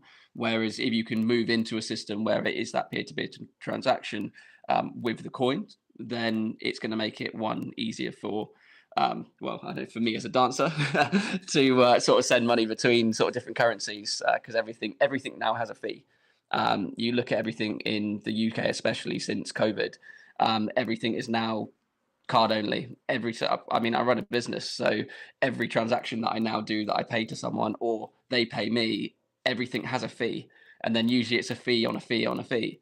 So the money that's sent to me is like, I mean, we're talking sort of almost 10% off just from a single transaction, by me not taking cash. And the amount of people that don't carry cash anymore and having an alternative that's not determined by the general banks. So I can, one, sort of get what I'm owed without someone just forever taking or skimming off the top, is sort of the best way forward as far as I'm concerned. Yeah, and have you been seeing more of a rising sentiment around that? Because kind of cash has been on the decline, right? I would say throughout the 2010s, people were slowly getting more and more used to electronic payments. Sadly, not with cryptocurrency. That opportunity sadly got squandered because of the history of how it all played out and all the infighting within cryptocurrency that stopped it just breaking through. But in the meantime, people did sort of accept, like in the 2000s, I would think, people were actually still a bit suspicious about a lot of that stuff. But over time, of course, people get used to it. So now, like, tap to pay is just everywhere in the UK, right? And people just take it for granted that that's it. And people have even, I think, lost a bit of a sense of it feeling important in their financial privacy. Like, we're just so accustomed to all of our financial transactions being monitored, and like you said, just middlemen fees, whether it's, of course, there's now, the banking apps have improved and there's all these services like Revolut and TransferWise and stuff like that. But people just kind of take it as the way of the world, that you have to pay a fee on all that. But that money's all going to somewhere. They've got it set up to, earn that middleman rent, as such as it is. And I think people are really starting to question it, because as the financial pressure on individuals ramps up, then the value of that smaller amount, it's not like something you can just write off and think, oh, okay, it really matters to people. What do you think? I mean, I'm just gonna add to something that he said. Is for me, like, my struggle is with the control. The fact that I can't just go to the bank and take money out. Like, I remember I had to, so because I'm originally from Bulgaria, we had a property there and I wanted to do some renovations. So I needed to take like a few grand of my account, and I got questioned on that. And it was just the whole process behind it. And at the end of the day, this is your money. So you should be able to have the freedom to use them as you want. So obviously you have the fee side of it, but also you have the control side of it, which I think it's frustrating. Yeah, it often takes people some kind of personal experience like that before they clue into it. Obviously, it depends what country you're from, right? But I know in Australia and then also in the UK, people by default don't really realize, because the economy that they come from already has access to a lot of global markets. Like, if you're a teenager or you're an adult and you decide, oh, I want to invest in the stock market or something like that, you can probably do it. Even now, cryptocurrencies, you want to get into it, those kind of services and tools will be available. But it's only once people have a problem that they suddenly realize, like, oh, okay, maybe this isn't just as straightforward as I signed up, it's my money and I can do what I want. No, you've put it into somebody else's hands, and eventually that person exerts a bit of control of their own. So we've got an example of that. There was a guy who went viral in the last 2 weeks from the UK after finding that he couldn't withdraw some money from the bank to buy a motorbikes. So let's have a bit of a listen to his experience, if Jet can load us up. Just the first one, this debanking one, not the one in Australia.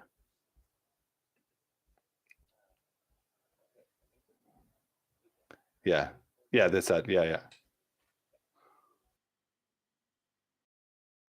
I'm now in Santander Bank, right? What are you doing, sir? I'm filming you and I'm recording this conversation. I'm coming to the bank to withdraw £2,500. Are you going to let me? I've got £11,500 in my account. Are you going to let me? Are you going to let me to have the money or not?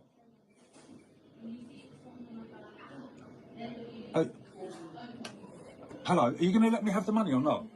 Huh? Unfortunately, I can't remove that restriction that's on there. You can't remove the restriction. You can't remove the restriction. Okay. After your colleague told me that I'm a liar, yeah. So your colleague told me I'm a liar yesterday. I've come in to withdraw £2,500, yeah, and you're not going to let me have my money today. Is that right? Right. You can still use your card. I'm not. To answer the question, please. Yeah, I can still use my card. Are you going to let me withdraw £2,500 from my account today? Yes or no? In the branch. And what is the £2,500 for, Mr. Jackson? Buying a motorbike for my son. Right. Okay. So have you got any evidence of the motorbike? No, I haven't got any evidence of a motorbike at all. No, I haven't got it. 'Cause I don't know what one I'm getting yet. Okay. So if you don't know what you're getting, how do you know how much you need? Because I've got a budget. I've got a budget of £2,500 for the motorbike. So that's why I want to withdraw £2,500 from my account today. Right, yeah. So when you found the bike for your son, if you can show us some evidence of that. So you're not. So I need to show you evidence. So I need to show you evidence. I'm doing it. Video call of this. Really? You can't film me without my permission, sir. You cannot film me. So you're not going to give me the money, no? I'm going to hang up this immediately. Absolute joke, this place. Call the security. Absolute joke. You're an absolute joke, this place. Won't let me draw out my money. It's a fucking joke. I have a word with. I mean, it even just stresses me out, like watching that, like it really makes me think how people can be very, and of course there's all kinds of videos on the internet of people upset about customer service or whatever, but, people are very emotional and they can be about their money once it's being taken away from them or restricted, because they understand just how much of their own time and effort and work they had to put in to get it. And even worse than that is people assume that the money in the bank is their money, right? They have this idea, like when we're kids, you teach kids put money in the piggy bank and then get it out later. And so logically, it's a bit of propaganda, honestly. It's like, because then you go to a bank and you think that's how it works. It's not how it works at all. When you give the bank your money, you've given it to them, and the bank then just has a legal obligation to provide you it back as a loan, right? Which they don't even have to have on hand, and nor do they need to necessarily provide it to you if you demand it back. And so this guy, he goes, he's being questioned about it, and suddenly he's in this alternate world that he wasn't expecting, which is why he's so angry and emotional about it, because he suddenly feels like he's not in control. And when people encounter those limits to what they're doing, it really upsets them. And so that's what we're trying to do here as BCH. I don't know, Alex, have you ever had a problem with the bank giving you grief like this? Or no, I've never had the problem with the bank giving us grief. I think that the worst one I've had is I've got paid in cash with the old £50 notes, and then didn't realize that there was new £50 notes that came out. And then when I went to go put them into the bank, they're like, "Oh, you missed the deadline." And I'm like, the deadline? What deadline? So they changed from the old notes to the new notes, and there was a deadline of where you could spend them. So then I had like 200 quid, and they were just like, "No, so you've missed the deadline by about 3 months." And I'm like, "But it's the money. Like, it's just going to be the digits in the computer. Like, does it make a difference? No, everything had to be transferred over." But no, so that's probably the worst thing I've ever had. rugged. Wow, geez. And of course they do that deliberately, right? It's not just like an accident that they're like, oh, these notes are old, so we got to get rid of them. No, of course they want to bring in a new series of serially stamped numbers, that they can track fresh into the economy. It's not just like, oh, whoops, we needed some more. It wasn't you coming in saying, oh, my notes that, you sometimes you can trade in the old notes that are, a bit tattered and get some new ones. It wasn't you wanting to do that. They were like, oh, we've just unilaterally decided that your money is no longer valid, or your currency and your notes and all this stuff. And I just think it's so fascinating because it's something, again, that 15 or 20 years ago, if you were saying, look, the banking system is trying to take control over people and it will arbitrarily restrict people and so forth, that would have been looked at like some insane conspiracy theory. What are you talking about? But now people see this kind of stuff. They've seen these kind of clips before, and they know that this kind of thing happens to people kind of arbitrarily. There was the Canadian truckers protest during COVID where a lot of them got just debanked and shut down, and people watching from around the world could see that, okay, the banking system really is a weapon. It's not just like, you go to the t-shirt store and you want to buy a t-shirt. Like that's not moving the needle globally or politically, but for money it is, and somebody has their thumb on the scale, really. So I don't know, I just feel like, are we going to hit a tipping point where more and more people have this kind of experience? Like this guy would be much more open to cryptocurrency, I think, after having this experience, right? Mm-hmm. Yeah, no, 100%. I think that the more issues people have means that they're going to be more open to change. But then, I mean, you could look at it two ways. You've got the expression of like, you can't teach an old dog new tricks. So if you're trying to get sort of mass institution or sort of your older population to switch over to something that's completely brand new, refer it to when the internet came out. It's like, I'm never going to use email. And then everyone starts using email.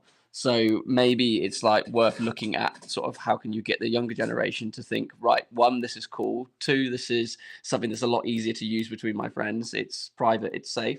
And then sort of allow that to sort of they're teaching the younger, and that's going to slowly, as they get older, it pushes up into the sort of the next generation.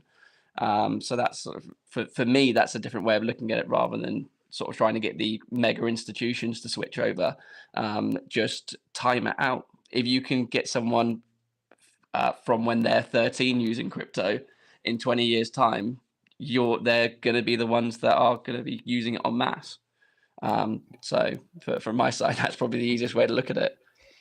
Yeah, and I think that's another reason, just to tie it back to the bachata part, why it's such a perfect combination, because dancing is for people who are, all ages, whatever, gender or different part of the world you're from, or anything. It is very, very universal. There's no restrictions to it necessarily, but at the same time, it does skew a little bit younger. Like I've found that I saw some statistics somewhere that bachata and all this stuff is most popular.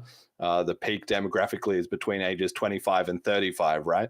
Which is kind of the same as my show also is the most popular with viewers aged 25 to 35, more heavily slanted towards men, whereas bachata is more of an even split, right? But it's that same demographic who is going to be young enough to be open-minded to new technology, and then potentially also going to be, coming into a phase where they're having kids and they're having their own family. So if they're looking for an edge or an advantage because they're not necessarily at the top of the economic pyramid just yet, then that's how you create, adopters through like multiple generations, So I think there's a lot to be said for that kind of demographic element to it as well.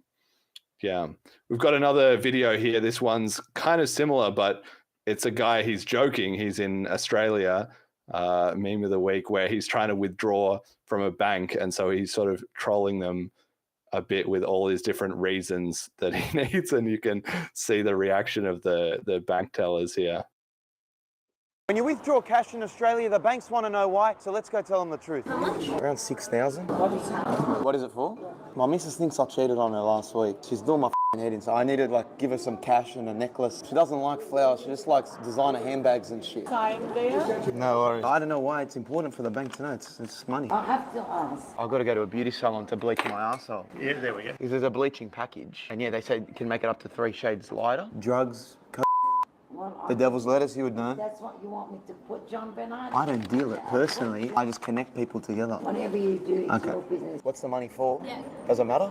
We need to ask customer why. I need it for steroids. Summer's coming up, Stereosonic festivals. I need a shred for summer. I mean, if you must know, I'm transitioning to be a woman, so I have to pay for the surgery. It's an expensive surgery. It's not covered on the Medicare. When you withdraw cash in Australia, the banks want to...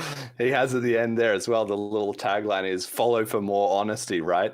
And I think this is just, humor always comes with a grain of truth, right? I think it's so interesting that he says multiple times there, like, do you really need to know? Do you need to know? And then he's trolling them with those responses. Do you have any sense that, that will be a popular sentiment, that maybe people are going to be less normalized, or maybe with AI, we're getting more normalized to having all of our sort of private data surveilled and stuff like that?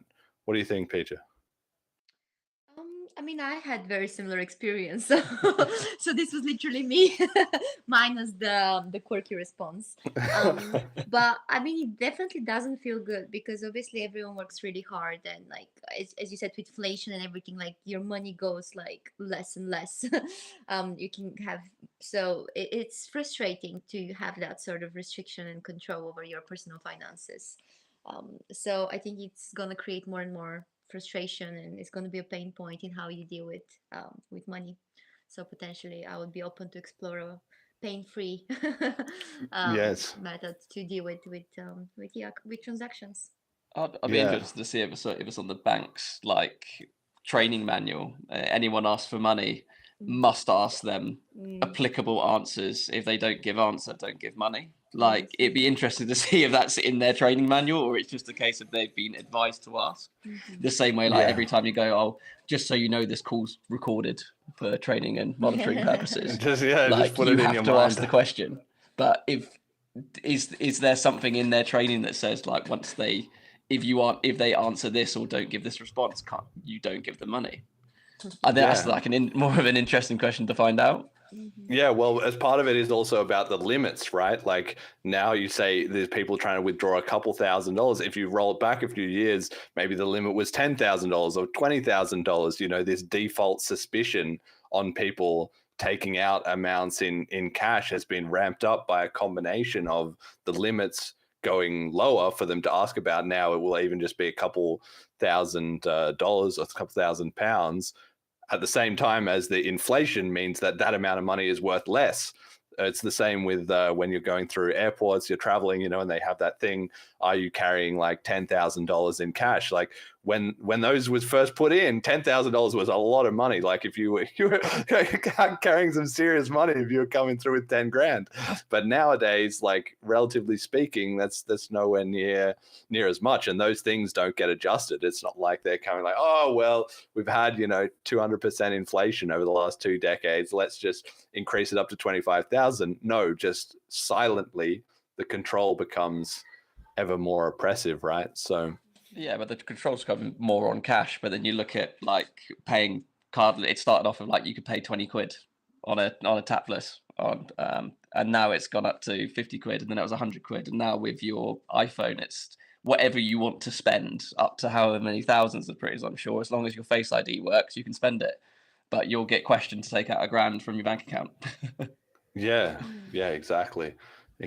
Anyway, I mean, it's something we discuss on this show a little bit, and even I am not necessarily sure how much this is like some big, coordinated plot to take over the world, and how much it's just the result of changing technology, right? And so then people naturally, if you can record things, you will, and the law is biased in the direction of saying, well, why would we let people get away with sort of quote unquote suspicious activity? But the definition of that just gets expanded naturally over time until the release valve is something like cryptocurrency. So I just find it fascinating to observe as time goes on that maybe these kind of meme clips and so forth does make people more open-minded to crypto and to Bitcoin Cash. Certainly, I've been finding that. Okay, we got community comment of the week, another little video here from Jack Dorsey, famous for owning and then mass censoring Twitter. Now, he has spent many years saying how Bitcoin is this great revolutionary thing, especially on the BTC side, but still refuses to implement it for payments on his own platform. So who knows how authentic he is in that regard. But he made some comments about this that got a lot of traction this week. So let's have a listen to what he had to say. Forward to the future, and Bitcoin has failed. How did it fail? I think it fails through irrelevance. Like it fails to be relevant to people on a daily basis. If it just ends up being store value and nothing more, I don't think it gains relevance at all. Like I think it has to be payments for it to be relevant on the everyday. Otherwise, it's just something you kind of buy and forget and only use in emergency situations or when you want to get liquid again. So I think if it doesn't transition to payments and find that everyday use case, it just gets increasingly irrelevant. And that's failure to me. So this is the classic BCH line, the Bitcoin Cash community. It's literally in the name Cash. It's in the white paper, electronic payments, peer-to-peer cash. If people don't use it or lose it, right? If people are not making payments in cryptocurrency, then it just becomes this segmented off thing that you can speculate on as a commodity.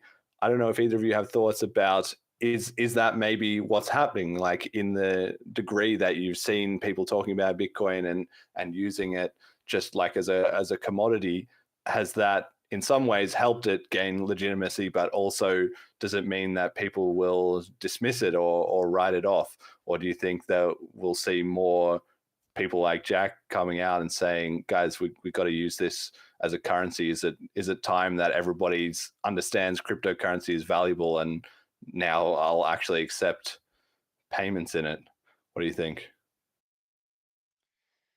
I mean, it's one of those things. Like, if you're, what's the best way to phrase this? Like, if you're just gonna have something and keep it, you're never gonna be able to let's call it flex with it. So when I picture someone that wants to be a millionaire, they want to be a millionaire so they can have nice things. So they need to spend money to have nice things. But if they're spending money but they're storing crypto, is crypto being used as cash or a commodity? So it's like, how do you have that switch of where people see that you have, okay, so like if you had one Bitcoin BTC at the moment, I'm not sure what the value is completely at the moment, but that go back 10 years ago was worth half as much. But if you're continually seeing that over in 10 years time, or what people are saying that it's going to reach 100,000, it's going to reach 200,000, you'll have a lot of people that will go, well, this is a solid investment, let me just get as much as possible and hold on to it. So how do you actually re-educate people? It's like, no, this is something that it's tangible. You want to use it so that you can peer-to-peer transactions. So you want to make sure that you can, one, earn it, and then two, be able to buy things with it that's useful to you. And I think the question is, how do you sort of change the mindset in everyone that if it is BTC, how do you get them to convert it to BCH? And how do you get them to use it within the platform to buy the things that they want? Yeah, I mean, that's what we've been seeing. Like, it's in a way, it's almost sad to see this kind of stuff coming out from Jack, because this is what the BCH community has been saying all this time. We just don't have the people with the clout that he does saying these things. And it's like, after you've been saying for year after year after year after year after year, it's like, finally is the ship starting to come in? Are people starting to listen? I mean, this show is growing, right? So it's a good sign that people are starting to get there. But in a certain way, we're on a clock, right? Because if we don't hit a critical mass and it doesn't become sort of the well-used payment system around the world, well, then the banking apps are always getting better as well. And maybe some other, CBDC is introduced, right? Maybe the government comes up with their new digital currency, which they then present to everybody as the solution. So all the legitimacy that we've built for digital payments then gets kind of co-opted by a central bank inspired version. Petya, have you seen any stuff about CBDCs, or do you hear people talking about that? Are you worried about it? It's all about how you train your algorithm. I would say this, because it just takes one person to tell you about it, then just watch one video, and then you get more and more educated. So I think, in a sense, posts like that potentially go viral and reach sort of the wider audience could be helpful to open up the eyes, and then people get a little bit more interested in it, and then from that they can get a little bit more relevant information and then open their eyes. But like for me, I don't watch news, for example. So if it was something that was mainstream media, I wouldn't really watch it. Mine is that like I consume content mainly through my phone, and I try to focus on the things I'm interested in, which is like psychology, dance, and other bits. But yeah, certainly, like if I start researching Bitcoin Cash, and I'm sure I'll see more relevant information. So you haven't heard anything then, because this CBDC stuff, it's not even necessarily so much in the mainstream media, but maybe in the alternative media a little bit. We've been following it on this show, again, just through those small clips that come up as to like whether or not one day it will be like, here's the new digital euro, or here's the, like in China, they already have a very extensive system of that, but it's just interesting to monitor, how worried people are about that, because they can come to BCH because it looks fun and cool and everybody's dancing bachata, or they can come because their bank is cutting them off and they're being railroaded into using a new digital system that tracks everything that they do that they don't want to be a part of, right? So it can be the kind of the carrot or the stick, and we have to follow both parts. But that's quite interesting that if you haven't seen too much of it, it's not a necessarily big story. Personal experience, isn't it? It's just one of those of what reached my phone at the end of the day. Yes. All right, we got a couple other little bits of news to quickly cover off. So Selene Wallet, which I know you're both familiar with, has put out its new version. We got that shipped with cash tokens that we've been promising for a very long time. Then there was a couple of quick little hot fixes as well to that. It's quite a big update to add all the cash tokens stuff. So if you're having any problems with your app, you can just rebuild your wallet, and that should fix it. We've got the Google Play Store and the iOS version getting updated over the next couple of days. As well too. There's been some grief that they give it. This is another big problem with cryptocurrency, is then just like the banks give you grief. Well, the same thing, Google and Apple, they're constantly finding ways to be like, this app isn't. I guess they've got to filter it all out from the spam. But just so everybody knows, just rebuild your wallet if you've had any problems. And we've also had Jeremy Rubin over on the BTC side made a post this week noting how far they have come since their upgrades. So SegWit was activated August 24th, 2017. Taproot was locked in on June 12th, 2021, which is 1,388 days after SegWit. And today is April 5th. He was posting yesterday. So 1,393 days after Taproot. So it's now been longer between SegWit and Taproot than Taproot and today. Now, I know that this may not mean a lot to you, Petya, but the point is that this is about the upgrades, right? That the BTC community, they have, for a whole variety of political and philosophical reasons, a very hard time shipping upgrades, whereas the BCH community does one every year. Like, we just like, okay, it's software, you need to upgrade it, you need to improve your product, right?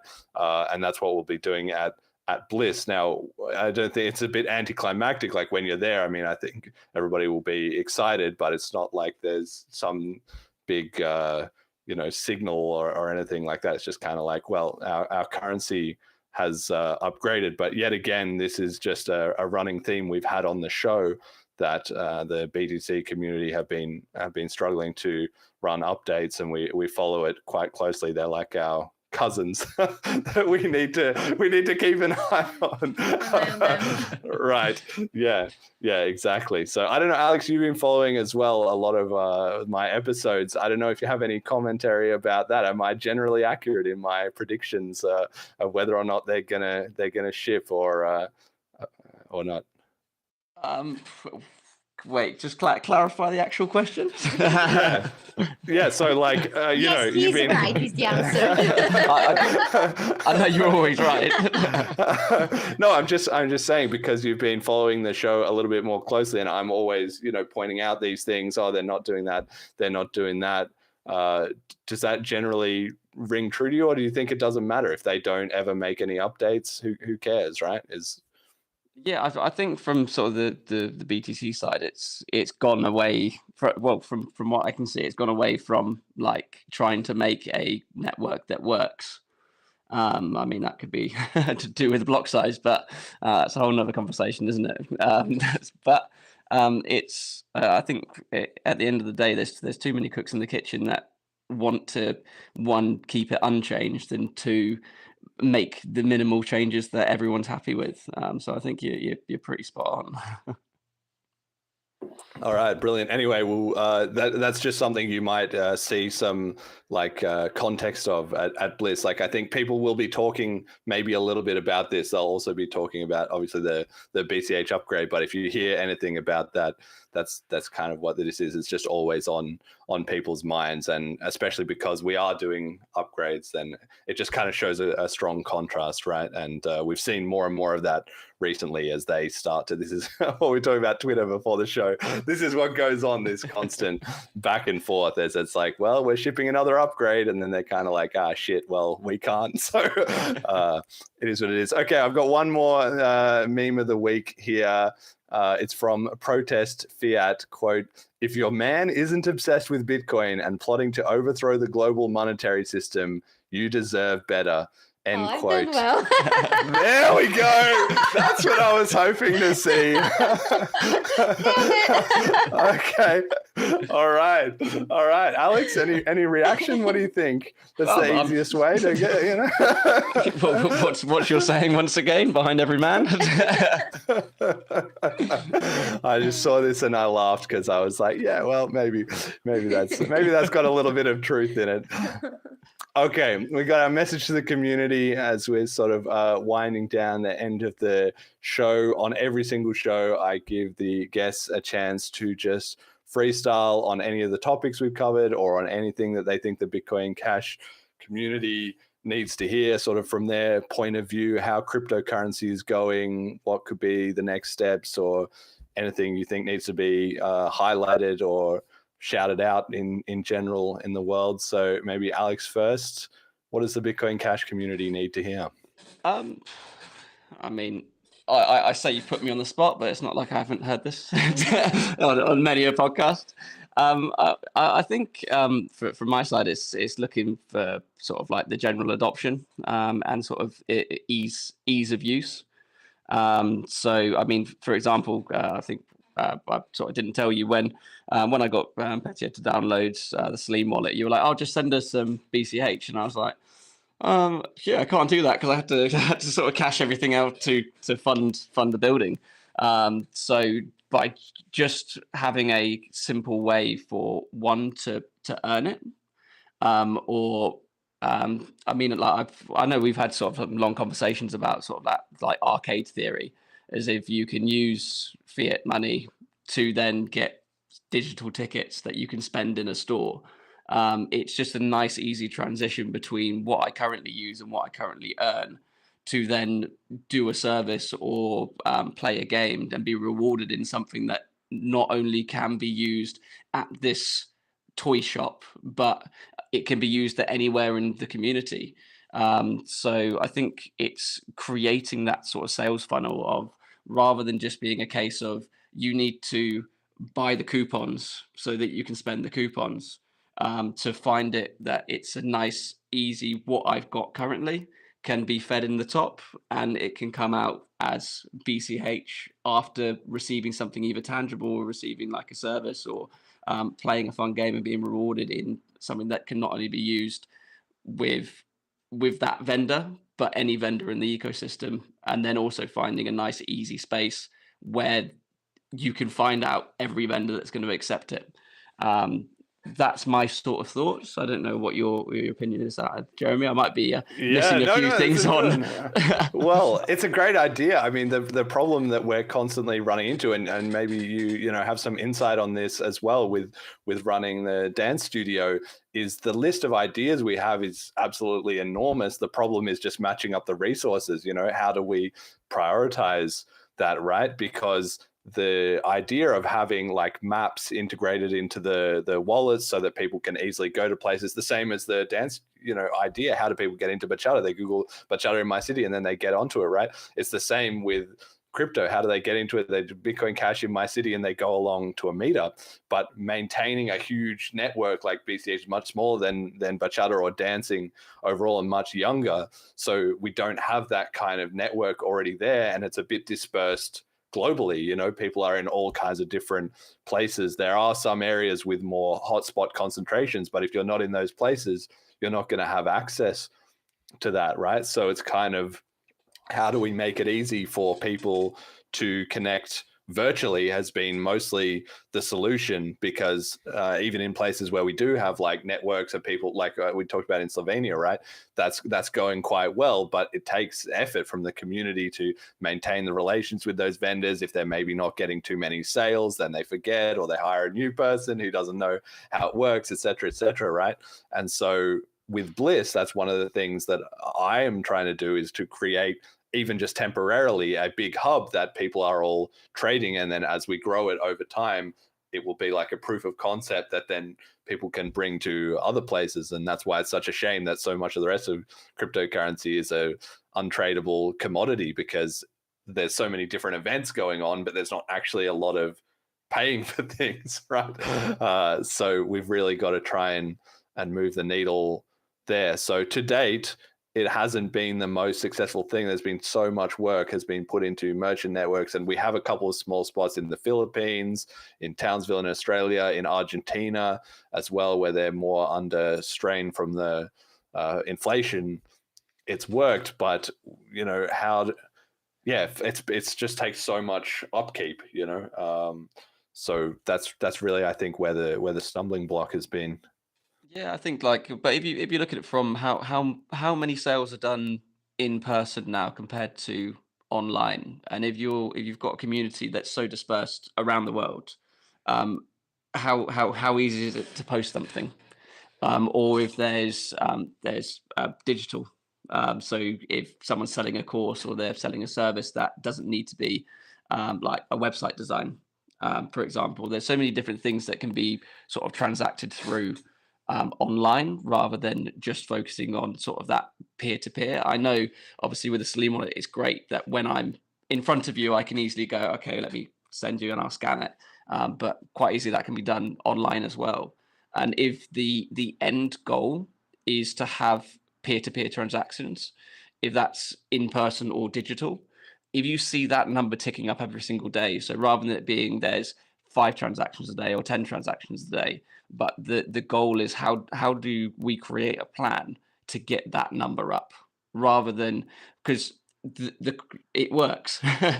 Like now it's a case of stress testing.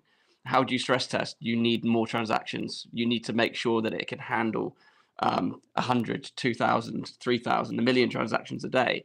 But it's building that plan around how do you get from where we are now to people actually using that coin. It can be the best coin and the best infrastructure in the world, but unless you've got people using it on a daily basis, it's that, I won't call it like a commodity or a trophy, but it's that trophy of being, this is the perfect way to do it, but no one's using it. So it's, how do you get the general population that has no idea of, one, what is cryptocurrency? That's not just something that I can sit on. Like, how can I use it? Who can I use it with? and putting them onto a path of, okay, it's this easy to get into, and almost looking the same way that you do with the majority of apps. It's gamified. So if I paid like £5 to play a game, but the reward of the game is BCH, and then from there it's like you can either now use this BCH to rebuy into the next game. So then it's just a whatever, my brain's gone. Yeah, like a flywheel. Yeah, like a flywheel, perpetual motion machine. And then I've got that opportunity of whereas I can cash out, but I'm not cashing out back into fiat. I'm cashing out by going to the proverbial toy shop, and it's like, oh well, I want a nice pair of Nike trainers, and there's someone that sells Nike trainers that accepts BCH, and now I've got a tangible asset from the £5 that I've originally invested into this journey or this sales funnel. Yeah, no, it's very, and you're gonna love Bliss because this is all what everybody there is trying to solve. This is what everybody's discussing. But you're right, and that's something that I feel like we need to get better about. Yeah, integrating directly into the wallets, like you say about the games. We just had a show with the guy who did Bugs.cash, George, and he has made a little online game that you can play and you can win some BCH and you can earn it. So that's one part of the funnel, and then the other part is recirculating it, spending it, and that's something with merchant maps for physical merchants, or sort of referral links, or even just like a little Amazon type shopping experience directly in your wallet because that's something that like banking apps can't necessarily copy. The banks, even as big and advanced as they are, they haven't all got it integrated with. You can't buy whatever you want directly out of your bank app. You still have to go through typing out the numbers or swiping your card at a physical place, right? So there's certainly somewhere that we can find an advantage, and it's a really good thought. Yeah, because I mean, like, what if you looked at it more like a community wide loyalty scheme? The same way that you go to Starbucks and you buy 6 coffees, you get the next coffee free. You've got loads of websites now that use loyalty on points. So you spend X amount, you get so many points back. But rather than being points, you look at it that anyone that's contributing to this network is the loyalty points are BCH. So even if people are buying in fiat on a website, the loyalty points that you get are BCH that can be used once with you as a merchant because if they're your client, your customer. And like, for example, if someone's buying BCHata classes from me, and for every, they get 10%. So if it's £10 for a class, they get £1 back in BCH as a loyalty point. By the time they've done 10 classes, they can get a class free. But because I'm invested in this network, they could spend that £10 with me, or they could spend it with another BCHata teacher that I know that also accepts BCH. So I'm giving back to the community by offering these loyalty points, but not keeping them to me myself. But then you extrapolate that out of just an easy dance class, and you've got people that are selling merch, they're selling t-shirts, they're selling products, and you could create a network of people that are happy to use like a centralized base, but the only call it like the only stipulations of them using this portal is one, they need to be able to offer that people can earn BCH from buying products from them if it's either from watching advertisements or it's from selling products. And then within that network, you can find look at it like an Etsy or an Amazon. You can search things that you're looking for. They're part of the network, and you can buy those products. They can get delivered to you, and you're getting something tangible from being rewarded from doing something that you enjoy. But this is all being powered by what I would pay for with the money I earn, rather than being a case of, right, you need to convert 100 quid into BCH, and then you can go and spend it. And because you spent it, now you're going to be rewarded back with BCH.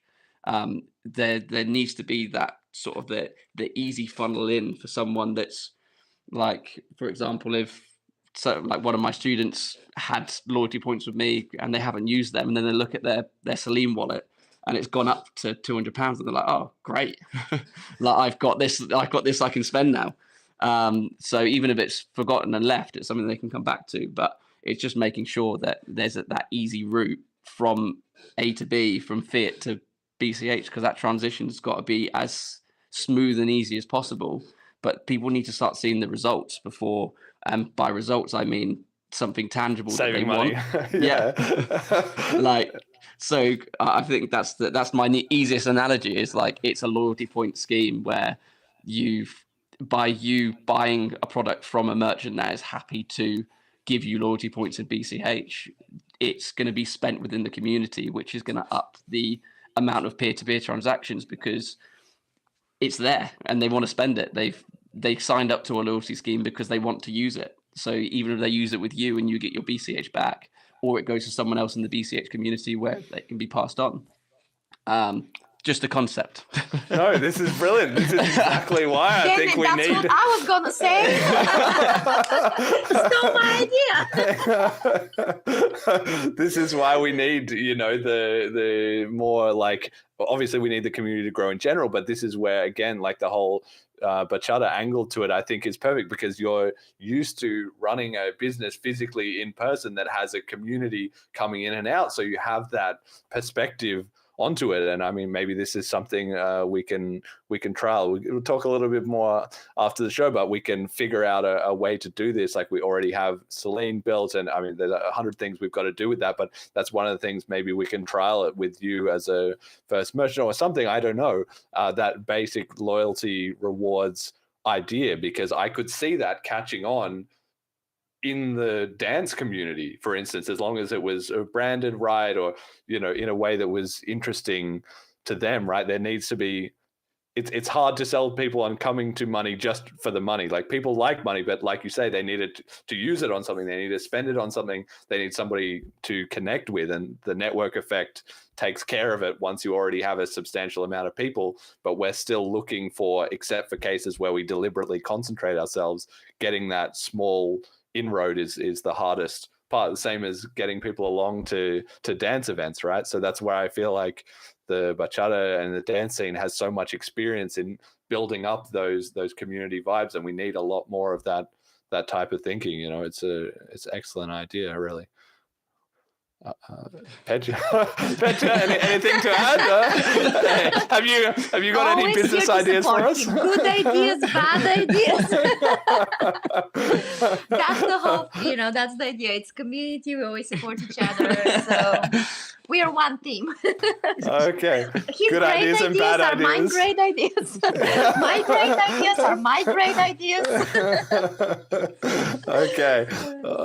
Brilliant. Yeah. Anything else you wanted to add or sign off with from your point of view? Just a little encouragement. Just be adventurous. Come to Bliss. I think it would be great to explore all the synergies, as Alex already give you a brilliant idea.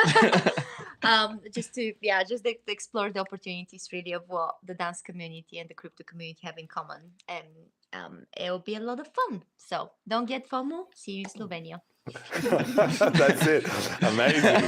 Okay, we got to shout out our contributors. Our FundMe is running for episodes 146 to 155, so you can help fund the show by going to fundme.cash and finding our campaign. We've got about 40% contributed so far, so if you're loving the show, if you've enjoyed this episode, go send in some sats. And our existing contributors, Majamali Marcelo, Funding Father, at Cash Stamps, BCH for the Win, Cash Dragon, RealBitcoin.cash, and Murray Store.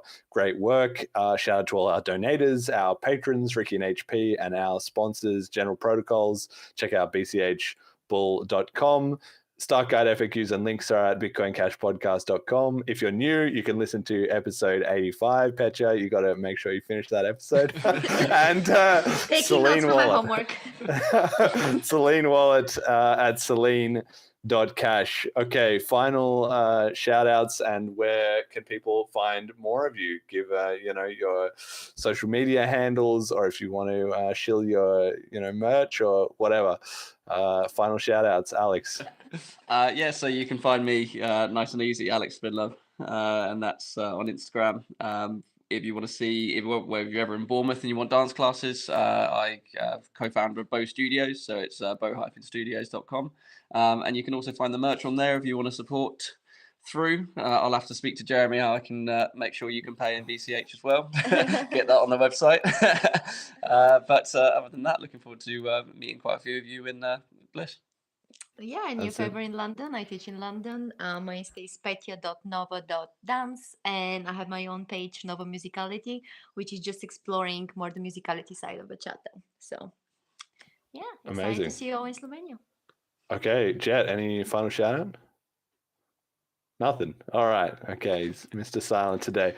And my shout out goes to anybody who listens to this episode and goes to try a bachata class at Bliss or somewhere else. Just give it a go. Maybe it's for you, maybe it isn't. But if it is for you, it will probably change your life. It's definitely changed mine. I think it's probably changed yours as well. So, Jet, I've got to drag him along to a bit of that. I don't know. Have you ever tried a dance class? No. So while you guys were talking about this, I did look up if there were anything bachata related in my city, and there's not even a salsa studio. There was one God damn it. that apparently closed down in 2021. There was a bachata thing that existed in 2015. There's no dance anything. What about nearby? You The biggest come to our hub? class, Yeah. you get hooked up, you do some online classes, and then you open your own studio. Exactly. One step at a time. All right, and our outro song today is, of course, we had to have a bachata song, and I have picked Insomnio by DJ Husky, which is currently one of the big trending. There we go. I'm getting the good reaction. That's very trendy recent recent song as well. Okay, all right. Well, glad I picked a good one. So enjoy the sounds of bachata. Thank you all for listening, and until next time.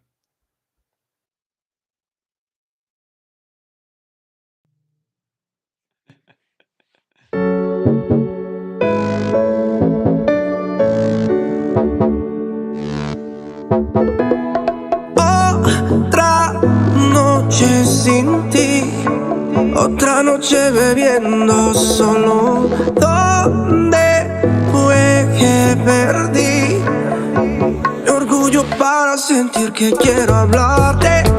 Miro mi cel y solo quiero llamarte. Ayer me fui de fiesta para olvidarte y no pensarte. Te mando un audio solo para contarte. Y me subió la nota como el primero. Y bailando con otra sin ti me vieron. Para olvidar las penas que dejaste al hombre del que un día te enamoraste. Y me subió la nota como el primero. Y bailando con otra sin ti me vieron. Y ya no duermo para no soñarte. Que con tu partida me provocaste insomnio.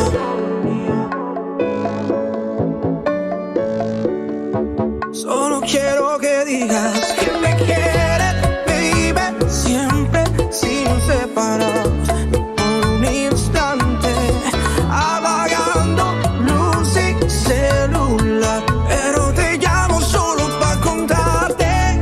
Y me subió la nota como el primero. Y bailando con otra sin ti me vieron. Para olvidar las penas que dejaste al hombre del que un día te enamoraste. Y me subió la nota como el primero. Y bailando con otra sin ti me vieron. Y ya no duermo para no soñarte. Que con tu partida me provocaste insomnio. Tócala, Belito. Como te digo que te extraño, baby. Con DJ Husky. Dímelo, Cupido. Let's be together right now. Me subió la nota como el primero. Y bailando con otra sin ti me vieron. Para olvidar las penas que dejaste al hombre del que un día te enamoraron. Que me subió la nota